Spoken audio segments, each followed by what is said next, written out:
les solutions sont là. On remet ici VA, VB, VC de ce côté gauche.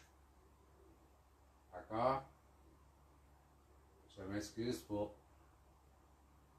les traits, c'est pas droit. Ça est égal à ça inversé.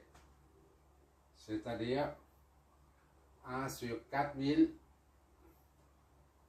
1 sur 2000 et 1 sur 5000. Ici 0, 1, moins 1 et 1, moins 1, 0. Tout ça inversé, c'est-à-dire moins 1. Fois, mais on ne met pas 1, fois cette matrice 3, 1 là. 3 lignes. 0, moins 10 et 30. Il suffit de saisir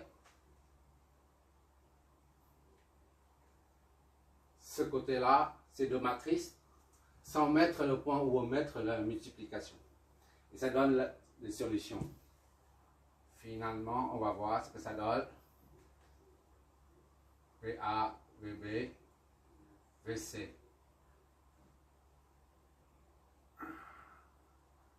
C'est égal à... C'est la calculatrice qui va nous donner tout ça. On va saisir ça.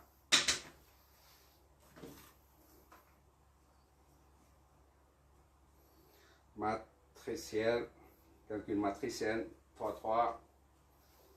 1 sur 4000. D'accord? 1 sur 2000. 1 sur 5000.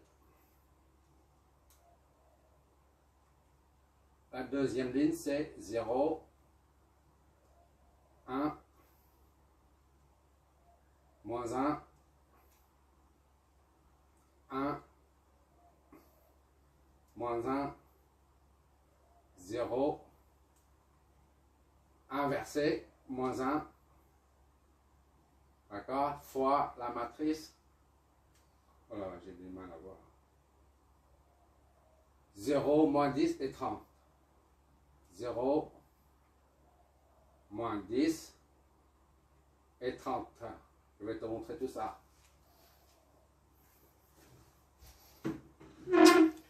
Ici, là, l'espace de travail n'y a que 3 mètres carrés, donc c'est hyper serré. Voilà. J'ai entré tout ça.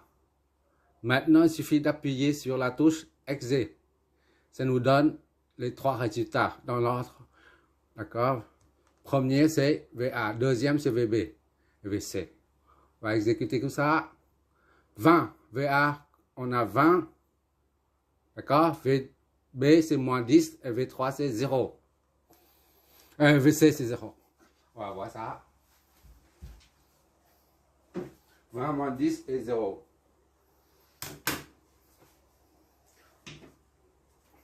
« 20 moins 10 et 0. Ce sont des volts.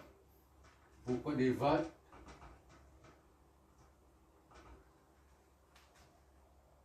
Parce que ce sont des potentiels.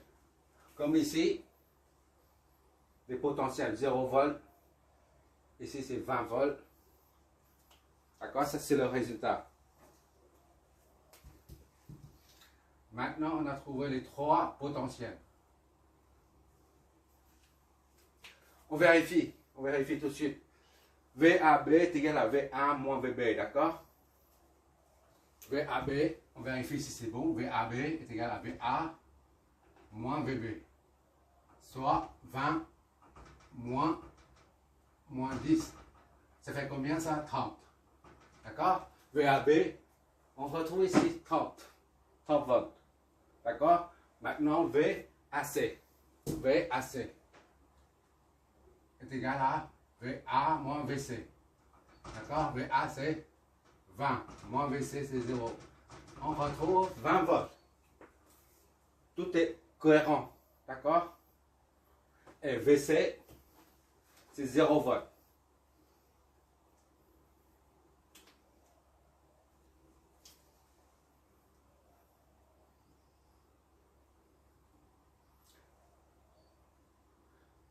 Maintenant, on va en déduire les courants.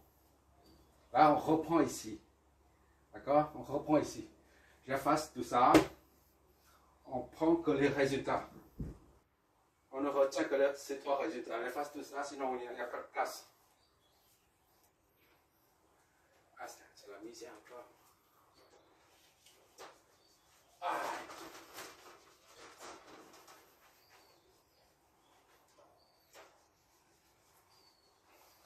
Pour revoir tout ça, il suffit de revenir en arrière. Revois la vidéo. D'accord?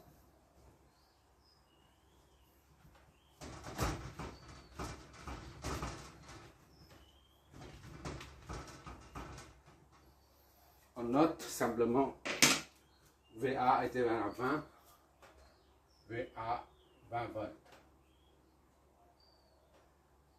VB c'est ici là, le potentiel pompé c'est moins 10, c'est pas 0, d'accord? Au début on a dit ici c'est 30, ici c'est 0, mais en fait c'est moins 10, parce que c'est moins 10 par rapport au niveau 0 volt de référence de l'ensemble du circuit. Maintenant, on voit mieux pourquoi un 0 arbitraire, moins 10 volts. Donc, que là, c'est 0 volt absolu. Ce sont des 0 volts de la source, des sources de tension. Ça, c'est moins, ce n'est plus 0 volt ici, c'est moins 10 volts par rapport à ça. Et VC est égal à 0. C'est le résultat donné par la calculatrice ou alors on calcule dans la main. Et notre but, c'est pas de faire les maths pour les maths, non, c'est pas ça. On se sert des maths pour résoudre les problèmes physiques. Bon. À partir de cette tension, de cette potentiel, c'est le résultat. Ok, d'accord. Bon. Maintenant, on va en déduire à partir de cette équation et cette équation, ainsi que là, les courants. I1, on met 1 là, comme ça, là, on signifie, à partir de l'équation 1, on a I1 est égal à, c'est pour ça que j'ai numéroté tout à l'heure, I1 est égal à VB sur R1, moins VB sur R1, soit moins 20,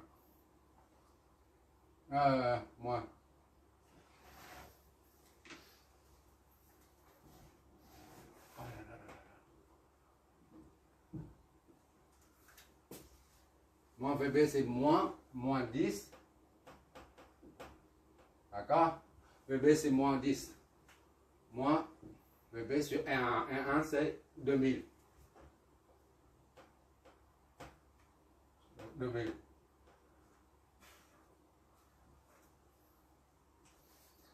Ça donne. Oh là.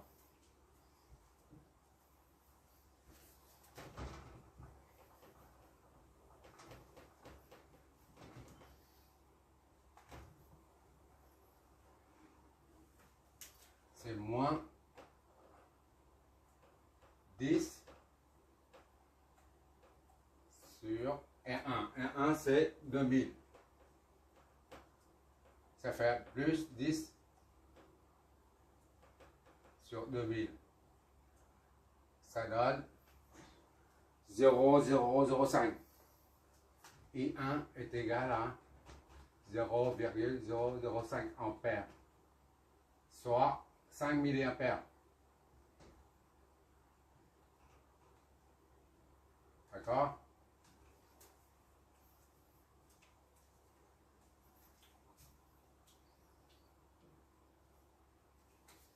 Ça, voilà.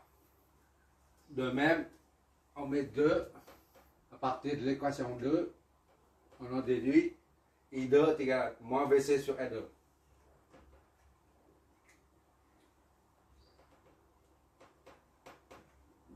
Moins VC sur R2.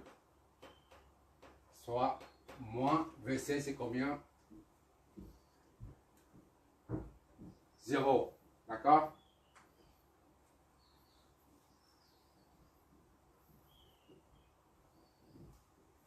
Moins 0.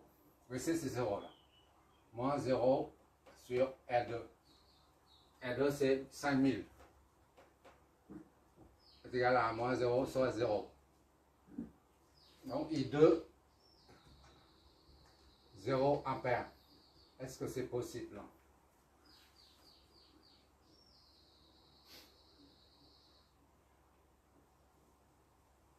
Et I, équation 3, I est égal à VA sur R3. R3, soit 20 sur R3, c'est 4000.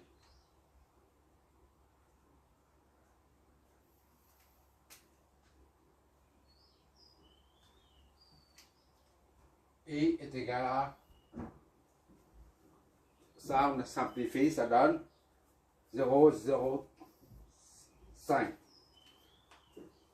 0,005 ampères ou 5 milliampères.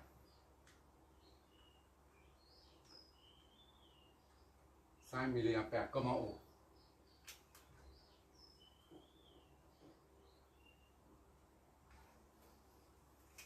Voilà.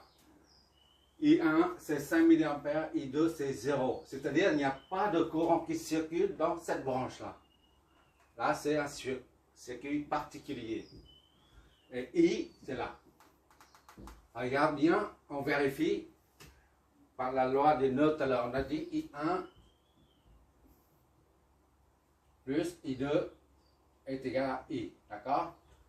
I1 plus I2 est égal à I. Or I1 est égal à 5 milliampères. Plus I2 c'est 0. Est égal à I1 c'est 5 milliampères. Plus I2 c'est 0. Égal à I. C'est 5 milliampères. Ok? Alors tout est bon là. Tout est cohérent. 5 est égal à 5. D'accord? Comment ça fait qu'il n'y a pas de courant dans cette branche? Ah, c'est une bonne question. Tout simplement parce que cette source de tension là, elle est un tiers plus grand que celle-là. Elle impose sa tension. D'accord? C'est tout. Elle impose sa tension, c'est pour ça qu'elle impose son courant. Voilà, c'est tout en fait.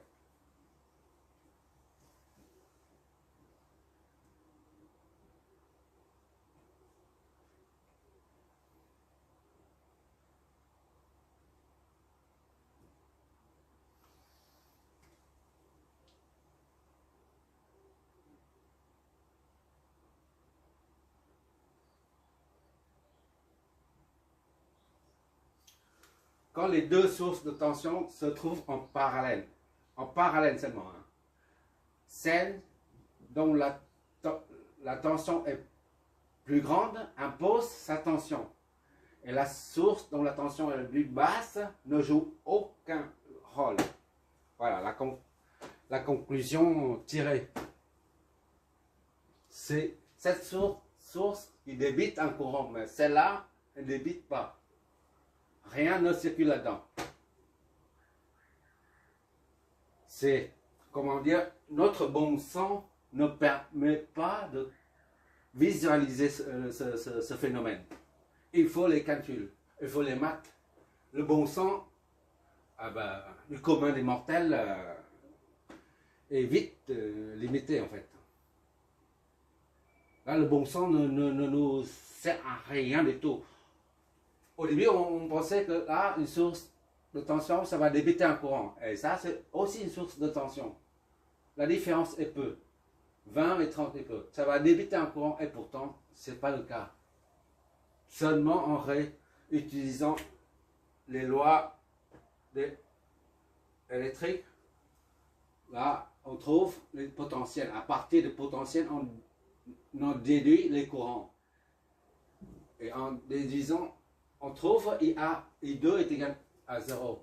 I2 est nul. Là, c'est surprenant.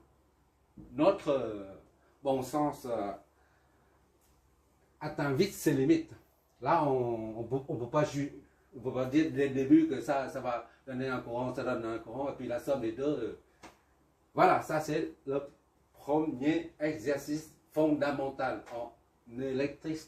en électricité comme en électronique.